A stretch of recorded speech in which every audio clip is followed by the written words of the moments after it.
जाती है। देखिए चक्रवृद्धि ब्याज क्या होता है, इसको बोलते हैं कंपाउंड इंटरेस्ट। क्या बोलते हैं इसको? कंपाउंड इंटरेस्ट कहते हैं इसको। कि चक्रवृद्धि ब्याज होता क्या है, पहले इसको जानना बहुत ज़रूरी है। देखिए जैसे कि मान लीजिए कि 100 रुपया जो है ना, हम किसी से ऋण लिए है ना, हम या आप कोई किसी से ऋण लिए 100 रुपया, और बोलता है क्या ऋण हम देंगे ठीक है, लेकिन 5 रुपया सैकड़ा लेंगे, सैकड़ा को ही 100 बोलते हैं, ठीक है। 5 रुपया सैकड़ा यदि एक देखिए ये जो ब्याज जो बनता है ना, मासिक भी बनता है, साप्ताहिक भी बनता है। साप्ताहिक तो बहुत कम ही बनता है, महीना का बनता है, महीना, छमाही, तिमाही, है ना, सालाना भी बनता है, ठीक है। बैंक में सालाना चलता है ब्याज, बैंक में, ठीक है, उसका भी अलग अलग रूल नियम है। तो मेरा ठीक है, चक्रवृद्धि ब्याज में क्या होता है, चक्रवृद्धि जैसे कि बिजली बिल हो गया, इसमें चक्रवृद्धि ब्याज आता है। यदि आप लोन लिए हैं उसका भी चक्रवृद्धि ब्याज जोड़ता है ना, और सभी कंडीशन में चक्रवृद्धि ब्याज जोड़ता है। चक्रवृद्धि ब्याज कहते हैं किसको? ब्याज का ब्याज जोड़ता है। आप बोलेगे सर ब्याज का ब्याज क्या होता है?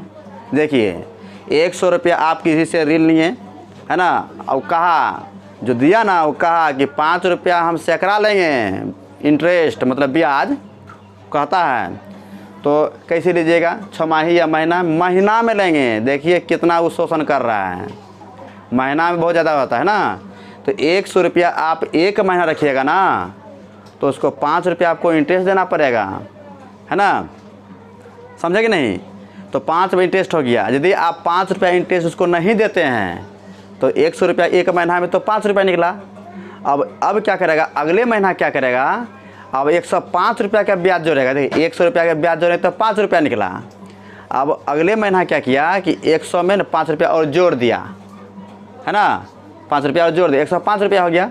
अब 105 रुपया का ब्याज तो कुछ और अधिक ना आएगा। 5 रुपया से मान लीजिए 5 रुपया 10 पैसा आएगा, आखिर से अधिक तो आया कि नहीं आया। अब फिर जितना ब्याज आया दूसरे महीना में, फिर क्या किया, 105 रुपया में जोड़ दिया, अब फिर उसका ब्याज निकाला। इस प्रकार से चक्रवृद्धि ब्याज बनता है। तो बहुत सारे विद्यार्थी जो है ना समझ गए इसको, चक्रवृद्धि ब्याज किसको कहते हैं, है ना। किसी पर समस्या है तो वही किताब में सवाल में लिखा गया है कि 10,000 जो है ना कोई व्यक्ति बैंक से या किसी सेठ साहूकार से पैसा लेता है ना, और 8 रुपया प्रति सैकड़ा के हिसाब से वार्षिक देता है, वार्षिक ब्याज। 10,000 यदि आप 1 वर्ष रखिएगा उसका 8% देना पड़ेगा। 8% का मतलब हो गया 800 रुपया। 10,000 रुपया 1 वर्ष रखिएगा ना तो 800 रुपया देना पड़ेगा। कितना रुपया? 800 रुपया। आप बोलिएगा कैसे, इसका एक फार्मूला होता है, हम फार्मूला में बता देंगे। अब बताइए कि 10,000 का ब्याज साल भर में 800 रुपया हो गया। यदि आप 10,000 रुपया जो साल में नहीं दे पाते हैं, जो दूसरे साल में देते हैं, तो एक साल में तो 800 रुपया बढ़ ही गया। अब 10,000 तो पिछला वाला है ही मूलधन, अब उसमें जो है ना 800 रुपया और जुड़ेगा। कितना हो गया? 10,800 हो गया। अब अगले ईयर में क्या करेगा, नेक्स्ट ईयर में, साल में, है ना, अब 10,800 रुपया का ब्याज जोड़ेगा। अब बताइए क्या 800 रुपया ब्याज आएगा? उससे अधिक आएगा। तो जितना ब्याज आया फिर तीसरे साल में फिर ब्याज को जोड़ेगा। यदि आप नहीं दे रहे हैं तो फिर जोड़ते रहेगा, ठीक है।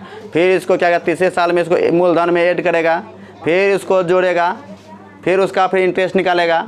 तो इस प्रकार से इंटरेस्ट निकलते रहेगा। क्या प्रत्येक वर्ष जो है ना जितना भी इंटरेस्ट निकलता चक्रवृद्धि ब्याज का, क्या बराबर निकलता है? बराबर निकलता है।